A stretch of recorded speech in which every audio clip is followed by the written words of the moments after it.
Hi friends, ഞാനിന്ന് ഏത്തയ്ക്ക കുടംപുളി കറിയായിട്ടാണ് വന്നിരിക്കുന്നത്. ഈ സമയത്ത് നമുക്ക് മീനൊക്കെ കിട്ടാനായിട്ട് കുറച്ച് ബുദ്ധിമുട്ടാണ് അല്ലേ? അപ്പോൾ ആ സമയത്ത് മീനില്ലാതെ കഴിക്കാൻ പറ്റത്തില്ല എന്നുള്ളവരുണ്ടല്ലോ. അതുകൊണ്ട് ഒരു മീൻ കറിയുടെ അതേ ടേസ്റ്റിൽ തന്നെ ഈ കറി നമുക്ക് ഉണ്ടാക്കാനായിട്ട് പറ്റും. കുടംപുളി ഏത്തയ്ക്കായും കൂടി ഇട്ടിട്ടുള്ള കറിയാണിത്. അതപ്പം എങ്ങനെയാണ് ഉണ്ടാക്കുന്നതെന്ന് നോക്കാം. അതിന് മുന്നേ നിങ്ങൾക്ക് ഈ വീഡിയോ ഇഷ്ടപ്പെടുവാണെങ്കിൽ ലൈക്ക് ചെയ്യാനും സബ്സ്ക്രൈബ് ചെയ്യാനും മറക്കരുത്. അപ്പോൾ നമുക്ക് വീഡിയോയിലേക്ക് പോകാം. ഏത്തയ്ക്ക കുടംപുളി കറിക്ക് എന്തൊക്കെയാണ് വേണ്ടതെന്ന് നോക്കാം. ഇത് ഞാനിവിടെ ഒരു ഏത്തയ്ക്ക കട്ട് ചെയ്തെടുത്തതാണിത്. പിന്നെ 2 ടീസ്പൂൺ മുളക് പൊടി, 2 തക്കാളി, 3 പച്ചമുളക്, 1/2 ടീസ്പൂൺ മല്ലിപ്പൊടി, ആവശ്യത്തിന് ഉപ്പ്, ഒരു 3 കുടംപുളി, 1/2 ടീസ്പൂൺ മഞ്ഞൾപ്പൊടി, തേങ്ങാപ്പാല്, കറിവേപ്പില, ഇഞ്ചി, വെളുത്തുള്ളി. ഇത് വളരെ ചെറുതാക്കി അരിഞ്ഞത്. ഇത്രയും സാധനങ്ങളാണ് നമുക്ക് ഏത്തയ്ക്ക കുടംപുളിക്കായിട്ട് കറി വെക്കുന്നതിനായിട്ട് വേണ്ടത്. നമുക്കിനി ഇതെങ്ങനെയാണ് ഉണ്ടാക്കുന്നതെന്ന് നോക്കാം. ഈ കറി ഉണ്ടാക്കുന്നത് നമ്മുടെ മീൻ വെക്കുന്ന ചട്ടി തന്നെയാണ്, എന്നെങ്കിലേ ആ ഒരു ടേസ്റ്റ് കിട്ടത്തുള്ളൂ. ആദ്യമായിട്ട് നമ്മൾ ഈ ചട്ടി ഒന്ന് ചൂടായിട്ട് അതിനകത്ത് വെളിച്ചെണ്ണ ഒഴിച്ചു കൊടുക്കണം. അതൊന്ന് ചൂടാവട്ടെ. തീ ഏറ്റവും കുറച്ച് വെച്ചിട്ട് ചട്ടി ചൂടാക്കാവുള്ളൂ, അല്ലെങ്കിൽ ചട്ടി പൊട്ടി. ഇനി ചട്ടി ചൂടായി വന്നിട്ടുണ്ട്. ഇതിലേക്ക് വെളിച്ചെണ്ണ ഒഴിച്ചു കൊടുക്കുകയാണ്. ആ എണ്ണ ചൂടായി വന്നു കഴിയുമ്പോൾ നമുക്ക് ഈ മുളക് പൊടി, മല്ലിപ്പൊടി, മഞ്ഞൾപ്പൊടി എല്ലാം ഇതിലേക്ക് ഒന്ന് ഇട്ടൊന്ന് മൂപ്പിച്ചെടുക്കാനുള്ളതാണ്. അപ്പോൾ ഈ ഏത്തയ്ക്ക എടുക്കുമ്പം നമുക്ക് ഏത്തയ്ക്കായിലൊക്കെ കറ കാണുമല്ലോ. ആ കറ പോകാനായിട്ട് നമ്മൾ ഒന്നെങ്കിൽ മഞ്ഞൾപ്പൊടി കലക്കിയ വെള്ളം അതിനകത്തേക്ക് ഏത്തയ്ക്ക ഇട്ട് കഴിഞ്ഞാൽ അതിൻ്റെ കറ പോകും. അതായത് അതിൻ്റെ തൊലി കളഞ്ഞു കഴിഞ്ഞാൽ അതിൻ്റെ കറ പോകും. അതല്ല എങ്കിൽ ഉപ്പ് വെള്ളത്തിനകത്ത് ഏത്തയ്ക്ക ഇട്ട് കഴിഞ്ഞാൽ, ഇതിന് പകരം നമ്മുടെ ചെറിയ കറിക്കായ എടുത്താലും മതി. ഇതിപ്പം ഏത്തയ്ക്കായാണ് കൂടുതൽ ടേസ്റ്റ്. ഇനി ഏത്തയ്ക്ക കിട്ടിയില്ല എങ്കിൽ കറിക്കായ വെച്ചിട്ടാണെങ്കിലും നമുക്ക് ഇത് ഉണ്ടാക്കാം. നമ്മുടെ എണ്ണ ചൂടായി വരുന്നുണ്ട്. നമുക്ക് മുളക് പൊടി ഇട്ട് കൊടുക്കാം. ഞാനിവിടെ 2 ടീസ്പൂൺ മുളക് പൊടിയാണ് എടുത്തിരിക്കുന്നത്. പിന്നെ എരിവ് കൂടുതൽ വേണമെന്നുള്ളവർക്ക് അതനുസരിച്ച് എടുക്കാം, കുറച്ച് മതി എന്നുള്ളവർക്ക് അതനുസരിച്ച് മുളക് പൊടി എടുത്താൽ മതി. ഇനി മല്ലിപ്പൊടി കുറച്ച് എടുത്തിട്ടുള്ളൂ, 1/2 ടീസ്പൂൺ എടുത്തിട്ടുള്ളൂ. മഞ്ഞൾപ്പൊടി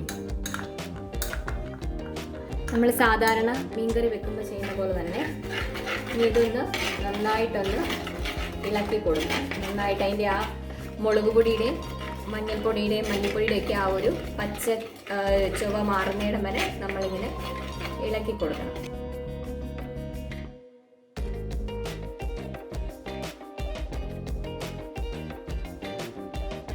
മൂത്ത് വന്നിട്ടുണ്ട്. നമുക്കിതിലേക്ക് ഇനി നമ്മൾ ആ വെളുത്തുള്ളി, ഇഞ്ചി അരിഞ്ഞു വെച്ചിട്ടുണ്ട്, അതുകൂടെ ഇട്ട് കൊടുക്കാം. ഒന്നുകൂടെ അതുകൂടെ ഇട്ട് നമുക്കൊന്ന് മൂപ്പിക്കാം.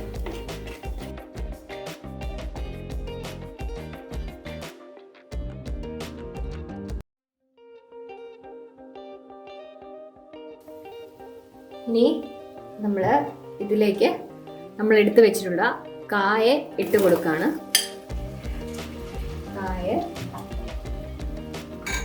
തക്കാളി, പച്ചമുളക്,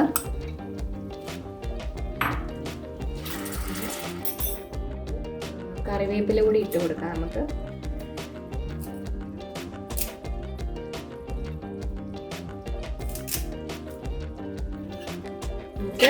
ഇത്രയും സാധനങ്ങൾ നമ്മൾ നന്നായിട്ട് ആ എണ്ണയ്ക്കകത്തിട്ട് ഒന്ന് ഇളക്കി കൊടുക്കണം.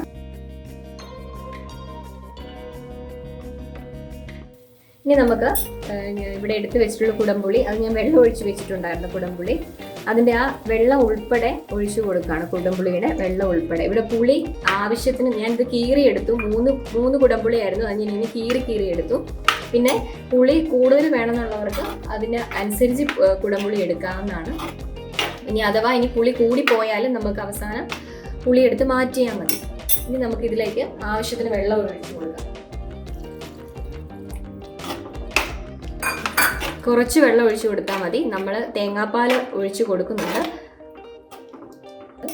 ഉപ്പും കൂടി ഇട്ട് കൊടുക്കാം നമുക്ക്. നമ്മൾ നന്നായിട്ട് ഇളക്കി കൊടുക്കാം. അതിനെ ഒരു മീഡിയം ഫ്ലെയിമിലിട്ട് നമ്മളതൊന്ന് വേവിക്കുകയാണ്. നമ്മുടെ ഇതിപ്പം ഏകദേശം എല്ലാം ഒന്ന് വറ്റി എല്ലാം നന്നായിട്ടെല്ലാം മുളകും ആ എരിവും എല്ലാം പിടിച്ച് വന്നിട്ടുണ്ട്. നമുക്കിനി ഇതിലേക്ക് തേങ്ങാപ്പാൽ ഒഴിക്കാം. പിന്നെ ഇങ്ങനെ മതിയെന്നുള്ളവർക്ക് ഇത് വാങ്ങി അത് ഉപയോഗിക്കാം. അല്ലാത്തവർക്ക് തേങ്ങാപ്പാൽ കൂടി ഒഴിച്ച് കൊടുക്കാം. ഇതിപ്പം തേങ്ങ പിഴിഞ്ഞെടുത്ത പാലാണിത്. നമ്മളിനി ഒഴിച്ചു കൊടുക്കാം.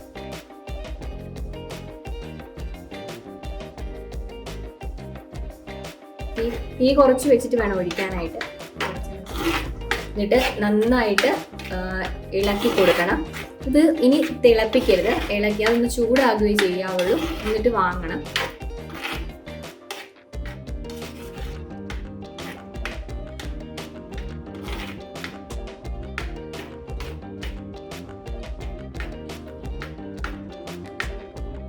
ഞാനിവിടെ കടുക് വറുത്ത് ഇതിലേക്ക് ചേർത്തിട്ടുണ്ട്.